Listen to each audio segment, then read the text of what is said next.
دنیا کے معروف سائنسدان البرٹ آئنسٹائن، جن کے پروفیشنل کریئر کے حوالے سے تو بہت قصے مشہور ہیں، لیکن ان کی ذاتی زندگی کے بارے میں آج ہم آپ کو بتائیں گے۔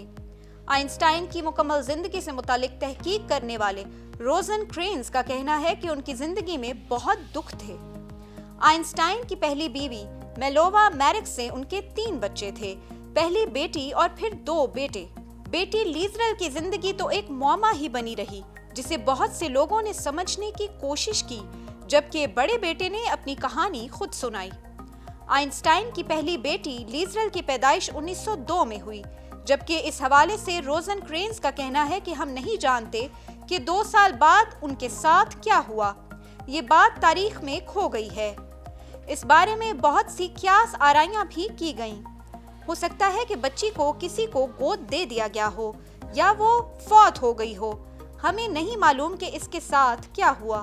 آئنسٹائن پیپرز پروجیکٹ کے تحت مشہور سائنسدان کی زندگی سے متعلق دستاویزات اور خطوط کو محفوظ کیا گیا، جبکہ ان دستاویزات کی بدولت ہی ان کی پہلی بیٹی کی پیدائش کا انکشاف بھی ہوا۔ حال ہی میں آئنسٹائن پر شائع ہونے والی کتاب کے مصنف ہیناک گیٹ فرینڈ نے بتایا کہ ان کی والدہ میلووا سے ان کی شادی کے خلاف تھیں۔ انہیں لگتا تھا کہ میلووا کے ساتھ ان کے بیٹے کا مستقبل تباہ ہو جائے گا، لیکن سچ تو یہ ہے کہ میلووا اور آئنسٹائن ایک دوسرے سے بہت محبت کرتے تھے۔ آئنسٹائن کے خطوط سے نہ صرف ان کی میلووا سے محبت بلکہ اس رشتے کے خلاف ان کی والدہ کے جذبات کا بھی پتہ چلتا ہے۔ آئنسٹائن نے میلووا کو لکھا کہ میرے گھر والے ایسے سوگ منا رہے ہیں جیسے میں مر گیا ہوں۔ وہ وقتاً فوقتاً شکایت کرتے تھے کہ تمہارے لیے محبت میرے لیے بدقسمتی کا باعث بنے گی، ان کے خیال میں تم میرے لیے ٹھیک نہیں ہو۔ جب آئنسٹائن کو مستقل ملازمت ملی تو میلووا ان کے پاس آ گئی اور دونوں نے 1903 میں شادی کر لی۔ ان کا دوسرا بیٹا ہانس البرٹ 1904 میں پیدا ہوا اور پھر 1910 میں ایڈورڈ کی پیدائش ہوئی۔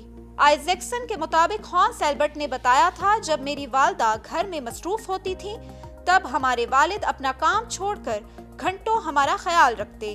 مجھے یاد ہے کہ وہ ہمیں کہانیاں سنایا کرتے تھے اور ہمیں خاموش رکھنے کے لیے وائلن بجایا کرتے تھے۔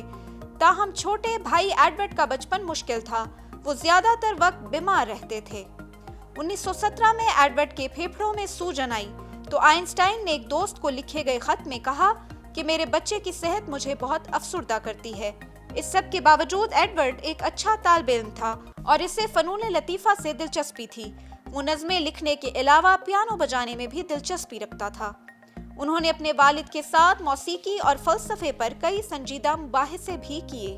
جب آئنسٹائن سائنس کے میدان میں ترقی کرنے لگے تو ان کی اپنی بیوی سے تعلقات خراب ہونے لگے۔ حالات اس وقت مزید خراب ہوئے جب آئنسٹائن کا اپنی کزن سے معاشقہ شروع ہو گیا۔ سن 1919 کو دونوں میں طلاق ہو گئی۔ گیٹ فرینڈ کے مطابق آئنسٹائن کے لیے اپنے بچوں سے دور رہنا بہت مشکل تھا، اسی وجہ سے انہوں نے اپنے دونوں بچوں سے تعلقات مضبوط رکھنے کی کوشش کی۔ روزن کرینز کا بھی یہی کہنا ہے کہ انہوں نے اپنے بچوں سے بہت پیار کیا۔ ٹائم نکال کر وہ ان سے ملاقات کرنے کے لیے آیا کرتے تھے۔ 1932 میں آئنسٹائن کے چھوٹے بیٹے ایڈورڈ کو سوئٹزرلینڈ کے ایک نفسیاتی ہسپتال میں داخل کیا گیا۔ اس وقت وہ طب کی تعلیم حاصل کر رہا تھا۔ آئنسٹائن کو اس بات سے شدید تکلیف ہوئی۔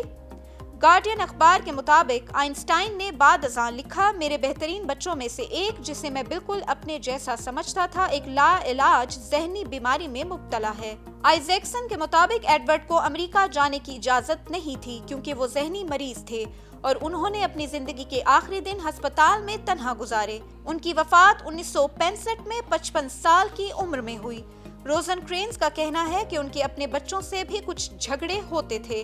آئنسٹائن کا رد عمل اس وقت منفی تھا جب نوجوان ہانس نے اپنے والد کو بتایا کہ وہ انجینئرنگ کی تعلیم حاصل کرنا چاہتا ہے۔ برسوں بعد ایک اور اختلاف اس وقت پیدا ہوا جب آئنسٹائن نے ہانس کی شادی کے انتخاب کی مخالفت کی۔ ہماری ایسی مزید ویڈیوز کو دیکھنے کے لیے ہمارے چینل کو سبسکرائب کیجیے۔